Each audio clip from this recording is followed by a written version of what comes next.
आप गए हो कभी काशी हैं? वहां काल भैरव विराजमान है। और जो काल भैरव है ना वो कोतवाल है।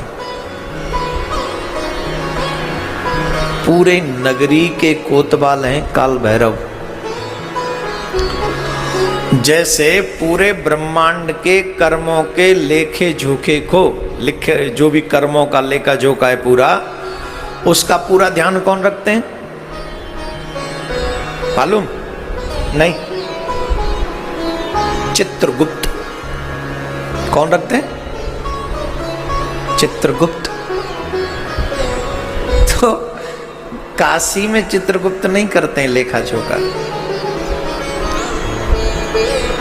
काशी का पूरा लिखा पढ़ी आपके कर्मों की देख रेख कौन करते हैं?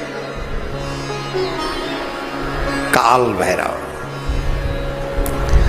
अब पहले तो ये सुन लो काल भैरव हैं कौन। पहले इनकी ये कथा सुनो। काल भैरव भगवान शिव का ही रुद्र अवतार है।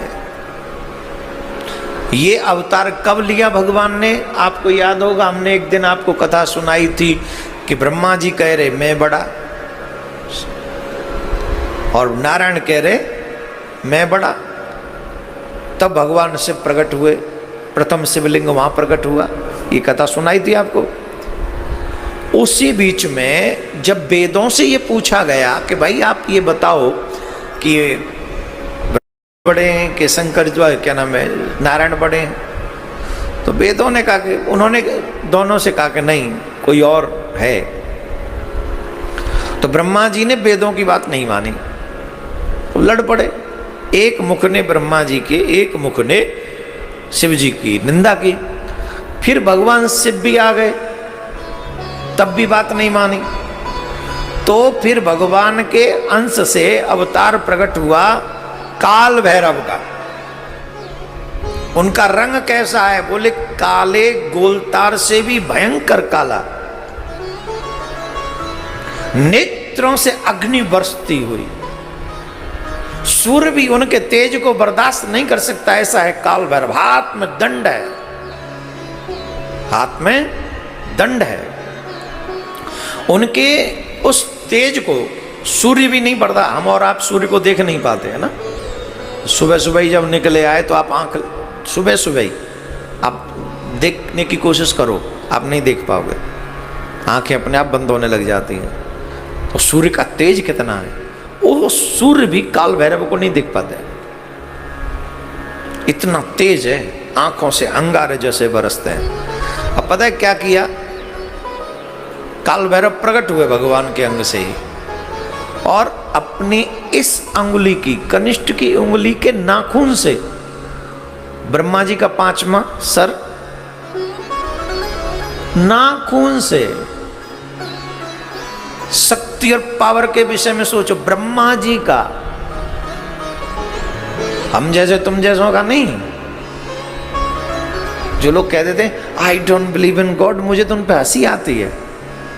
हमें भगवान को मैं तो नहीं मानता। मत मानो भैया, आप मानो, पर एक बात बताएं, तुम भगवान को नहीं मानते, पर भगवान छोटी सी बीमारी भेज दे ना, फिर भगवान के अलावा कोई याद भी नहीं आता है।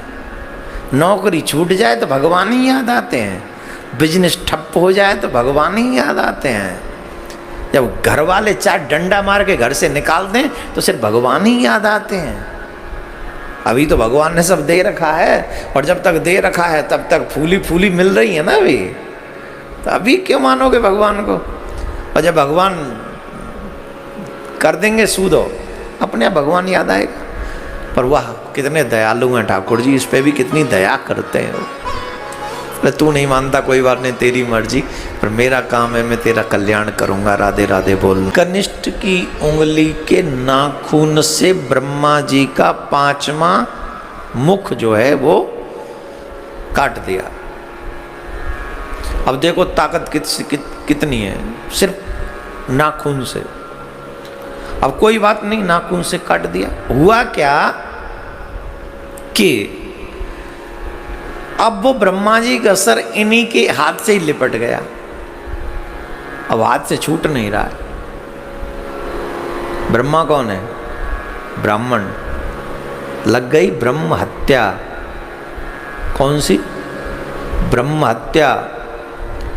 अब छूटे ही ना, भैरव खूब करें यूं यूं, छूट जा छूट जा, बोले ना।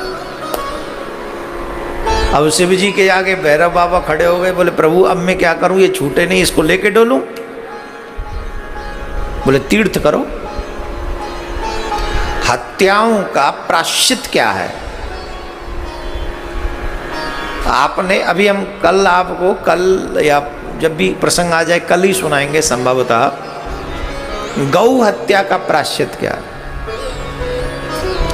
तो जो पाप हमसे होते हैं उन सब के प्रायश्चित भी हैं, और ये प्रत्येक पाप जो हो गए हमसे, उन पापों का प्रायश्चित जीते जी कर लेना चाहिए। अदरवाइज वो पाप हमारे साथ जाते हैं और वो भोगने पड़ते हैं। इसलिए हमारे ऋषि मुनियों ने, हमारे संत महात्माओं ने पाप के प्रायश्चित भी बनाए कि अगर ये पाप हो जाए तो तुम ये करो। तो ब्रह्म हत्या हो गई है, अब क्या करें? इस ब्रह्म हत्या से मुक्ति कैसे मिले? तो ब्रह्म हत्या से मुक्ति पाने के लिए शिव ने भैरव से कहा कि आप तीर्थ करो। अब प्रत्येक तीर्थ में भैरव गए, कभी यहां जाएं, कभी वहां जाएं, कभी वहां जाएं, अनेकों तीर्थों में भैरव गए, अनेकों तीर्थों। लेकिन चिपके हुए हैं, वो सर नहीं हट रहा है, सर चिपका हुआ है। अब क्या करें? विष्णु भगवान के पास गए, नारायण भगवान के पास, प्रभु यह कैसे हटाऊं? बोले एक काम करो, काशी चले जाओ। अच्छा, एक कथा ऐसी भी आती है कि शिव जी ने ब्रह्म हत्या को कन्या के रूप में भैरव के पीछे लगा दिया कि जहां जहां ये जाए वहां वहां पीछा करो इसका, इनका पीछा करो, देखना कहीं कोई बात हो तो बताना, लेकिन एक बात याद रखना। क्या? बोले काशी में प्रवेश मत करना, अगर तुम काशी में प्रवेश कर गई ना तो ब्रह्म हत्या की भी हत्या हो जाएगी, काशी मत जाना। बोल ठीक। उधर में भैरव ने नारायण भगवान से पूछा कि मैं इस ब्रह्म हत्या से मुक्त कहां होऊंगा? तो नारायण भगवान ने कहा कि अगर तुम ब्रह्म हत्या से मुक्त होना चाहते हो तो तुम्हें सीधे काशी चला जाना चाहिए। नारायण भगवान की बात को मानकर भैरव काशी के लिए प्रस्थान करते हैं। उन्हें भी वो कन्या पीछे दिख रही थी आती हुई, लेकिन जैसे ही काशी में प्रवेश किया वो कन्या अदृश्य हो गई, और काशी में पहुंचते ही वो सर अपने आप धड़ाम से गिर पड़ा। और काल भैरव को ये बात निश्चय हो गई कि यहां आकर तो ब्रह्म हत्या भी समाप्त हो जाती है, इसलिए मैं ये स्थान पर अब हमेशा रहूंगा। तो काल भैरव उस काशी में विराजमान हो गए। बोले शंकर भगवान की जय। तो काल भैरव काशी में विराजते हैं, और भैरव अगर प्रसन्न हो, बड़ी सुंदर बात बता रहे हैं आपको। कई लोगों को आजकल तो मोस्टली, बहुत लोगों को, मोस्टली लोगों को एक भय क्या है? बोले शनि की 7.5 चल रही है, ढैया चल रही है, कोई कह रहा राहु चल रहा है, कोई कह रहा केतु चल रहे हो। अच्छा, आपने भी देखा होगा जहां काल भैरव का मंदिर होगा, भैरव का मंदिर होगा, वहां काले कलर के कुत्ते आपको अधिकांश मिलेंगे, मिलेंगे, देखे कि नहीं? काशी नगरी के राजा हैं भूत बावन भोलेनाथ, और कोतवाल हैं काल भैरव। ऐसा सुनने में आया है, सत्य कि कैसा वो तो काशी के लोग ज्यादा जानते होंगे हमसे। हमने ऐसा सुना है कि जब मुगलों ने देश के ऊपर आक्रमण किया और जब मंदिरों को नष्ट कर रहे थे, उस समय वो काल भैरव के मंदिर में भी पहुंचे थे, काल भैरव के मंदिर को नष्ट करने के लिए। लेकिन उन मुगलों की सेना पर एक ऐसी सेना ने आक्रमण किया कि वो ठहर नहीं सके। जानते हो कौन? वहां तमाम काले कलर के श्वान जो थे, उन्होंने उनके ऊपर आक्रमण।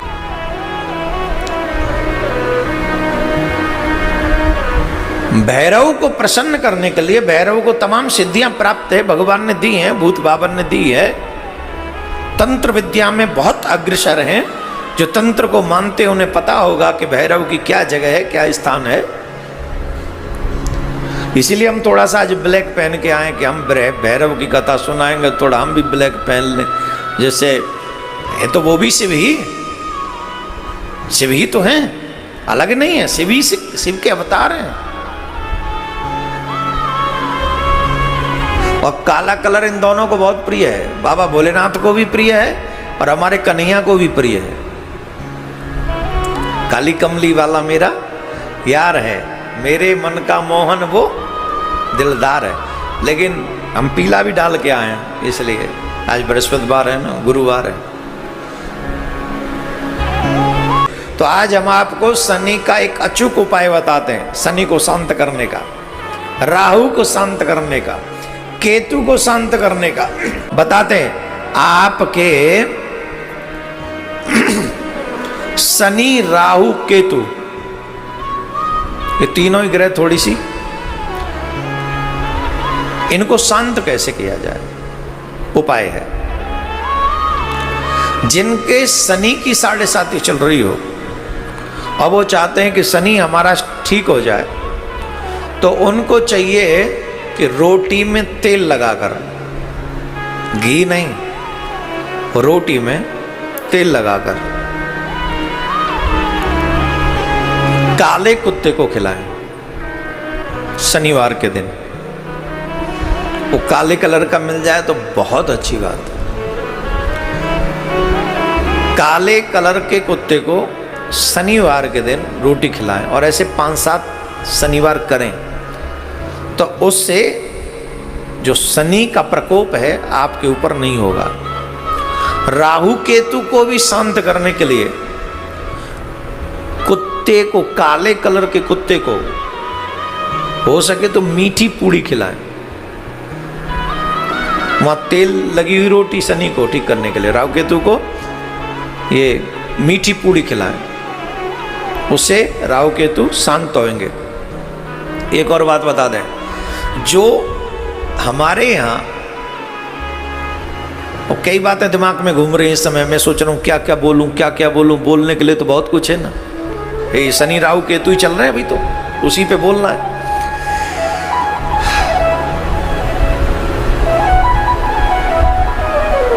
आपने देखा होगा गांव के लोग इस बात को ज्यादा नोटिस करते हैं, कुत्ते भौंकते हैं,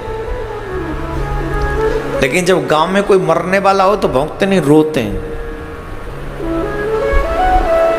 और जब कुत्ते रोते हैं तो गांव वालों को पता चल जाता है कि वो गांव में कुछ न कुछ होगा, उनके रोने का स्टाइल। अब एक प्रश्न उठता है कि कुत्तों को कैसे पता चलता है गांव में कोई मरेगा? श्वान, कौआ, ये विशेष दर्शी हैं, इनको दृष्टि प्राप्त है। यमराज के यहां से इनका कांटेक्ट है बाकायदा। जब यमराज के यहां किसी को लाने ले जाने की चर्चा होती है तो इन दोनों को पता चल जाता है। मजाक नहीं कर रहा हूं मैं, इट्स ट्रू। इसीलिए इन लोगों को, यमराज के दूतों को शांत रखने के लिए, राहु केतु को शांत रखने के लिए और इवन अपने पितरों को शांत रखने के लिए हमें 3 रोटी एवरीडे निकालनी चाहिए। प्रत्येक माता बहन ये बात सुन ले। राहु केतु को शांत रखने के लिए, शनि को शांत रखने के लिए और पितरों को शांत रखने के लिए, यमराज के दूतों को प्रसन्न करने के लिए हमें एवरीडे 3 रोटी निकालनी चाहिए। वो 3 रोटी कौन सी? एक रोटी गाय के लिए, दूसरी रोटी श्वान के लिए और तीसरी रोटी कौवे के लिए। हर दिन अगर आप 3 रोटी निकालते हैं तो न राहु आपका कुछ गड़बड़ करेगा, न केतु आपका गड़बड़ करेगा, और न शनि आपका गड़बड़ करेगा, न यमराज के दूत कुछ गड़बड़ करेंगे, और न आपके पितृ ही कुछ गड़बड़ करेंगे। पितृ भी नहीं करेंगे गड़बड़। क्यों? एक बात है, पितरों का तो हमको पता नहीं ना कहाँ है, इधर है कि उधर है कि किधर है, कहाँ है मालूम नहीं ना। तो अगर सही योनि में है तो गौ के माध्यम से उन्हें वो ग्रास मिल जाएगा, और मध्यम योनि में है तो श्वान की योनि से मिल जाएगा, और निकृष्ट योनि में है तो कौवे के माध्यम से मिल जाएगा। राहु केतु शनि खराब है तो काला कुत्ता जब उस भोजन को, रोटी को खाएगा तो वो अपने आप शांत हो जाएंगे। और आपके दुखों की मुख्य वजह, आपके घर के दुखों की मुख्य वजह या तो ग्रह हैं या पूर्वज हैं। आपके दुख की वजह आपके कर्म भी हो सकते हैं, बड़े छोटे मोटे नहीं, बड़े बड़े, लेकिन प्रमुख जैसे घर में धन की वृद्धि न होना, घर में हमेशा कलेश रहना, घर में हमेशा बीमारियां रहना, बिजनेस का डेवलप न होना, और मन में अशांति रहना, भाई भाई में लड़ाई होना, ये आपके पितरों की लड़ाई कुपित होने का ही एक रीजन है। तो उनको प्रसन्न करने के लिए बड़ा सिंपल सा तरीका है, 3 रोटियां एवरीडे निकालो, एक गाय को खिला दो, एक कुत्ते को खिला दो, और एक कौवे के लिए खिला दो। आपके घर की सारी समस्याओं का इलाज 3 रोटियों में। अरे 10-10 रोटी तो तुम्हारे घर में वैसे ही खराब हो जाती हैं, आटा रख देती हो फ्रिज में, वही खराब हो जाता है। सड़ा हुआ आटा तुम्हारी बुद्धि सड़ा देता है। हमारे यहाँ सुबह की रोटी शाम को नहीं खाते, और ये आजकल के पढ़े लिखे लोग फ्रिज के कई दिन पुरानी रोटी खाते हैं। दाल बच जाए धर दे फ्रिज में, सब्जी बच जाए धर दे फ्रिज में, दूध बच जाए धर दे फ्रिज में, रोटी बच जाए धर दे फ्रिज में, आटा बच जाए धर दे फ्रिज में। अपने आप आइए ना धर दे फ्रिज में। वो वीडियो काफी लोगों ने देखा हमारा, जिसमें हमने बोला है बासी आटा बुद्धि भ्रष्ट कर देता। वो बहुत लोग देख चुके उसे, और ये सत्य है। अगर चाहते हो तुम्हारे घर में शांति सुख समृद्धि बनी रहे तो कभी बासी रोटी नहीं खानी चाहिए, और बासी आटा होता है वो भी कभी नहीं खाना चाहिए, उतना ही खाओ। लेकिन 3 रोटी अपने घर में अवश्य निकालो। बोलो राधे राधे। तो आज की कथा में हमने तुम्हारा शनि शांत कर दियो, आज की कथा में तुम्हारा राहु शांत कर दियो।